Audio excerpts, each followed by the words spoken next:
Mr. Doonan, it's last November when you and I were at Sebring for these Skyactiv diesel prototypes rolling out for the very first time. We're here almost ready for the season finale.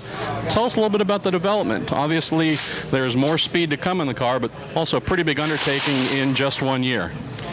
You're absolutely correct. From that very first day, we've learned a tremendous amount. Progress has been the benchmark, because if you look at the result sheets, anyone who's a racer is going to question, what the heck are you guys doing out here? But I think if you look at it from every time we've been on track, the progress that's been made.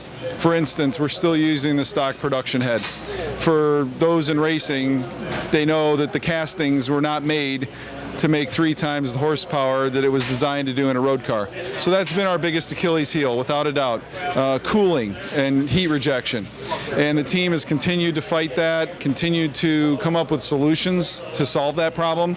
And the payoff is at certain tracks like Indianapolis or like Circuit of the Americas, in some of the twisty sections, our sectors, we're one of the fastest, if not the fastest car. So the effort that this team has done, the addition of Jeff Braun to Marcus Shen and Zach Lagrone on the engineering side has been tremendous. On the chassis, we have what we have for the engine through Petite. We got some new bits coming that we're really excited about. Well, that's the kind of fun stuff we'll be talking more about for sure.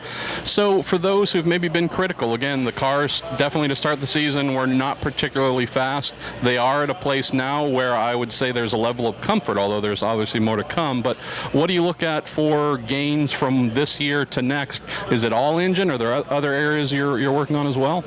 One of our biggest challenges is straight line speed. We're anywhere from maybe 10 to 15 to even some places 20 mile an hour slower than the top prototypes. We know that it is what it is. It's, as a racer, you hate that. So straight line speed's one. That's going to come in 2 forms. Engine, increased power. We're running about 450 horsepower, which was the target of LMP2 all along.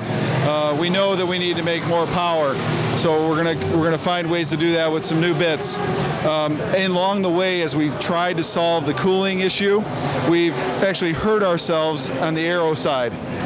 We've cut and chopped and added vents to try to keep the engine cool, and that's actually taken away some of our aero efficiency.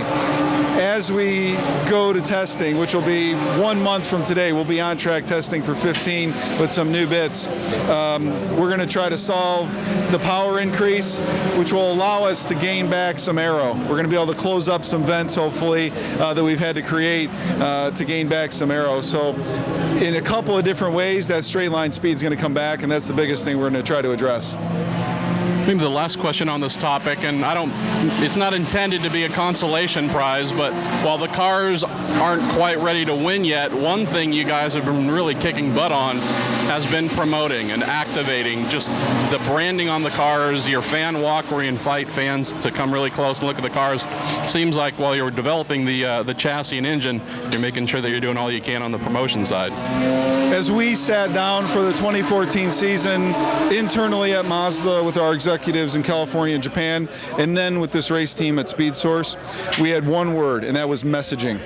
And we know we have a Skyactiv message to tell, we have a Mazda message to tell, and you're absolutely right. Things like the fan walk, the people are literally here touching the car as the guys are working on it.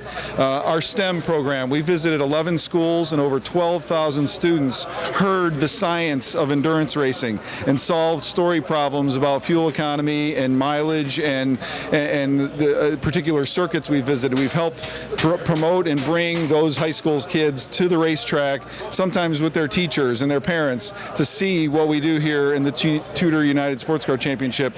So without a doubt, it's been about messaging. We've got some new TV spots. We've got some print ads that tie road car technology to race car technology, and that's exactly what we're doing here, is try to promote Mazda, promote the quality and durability of our products, and hopefully sell some cars along the way.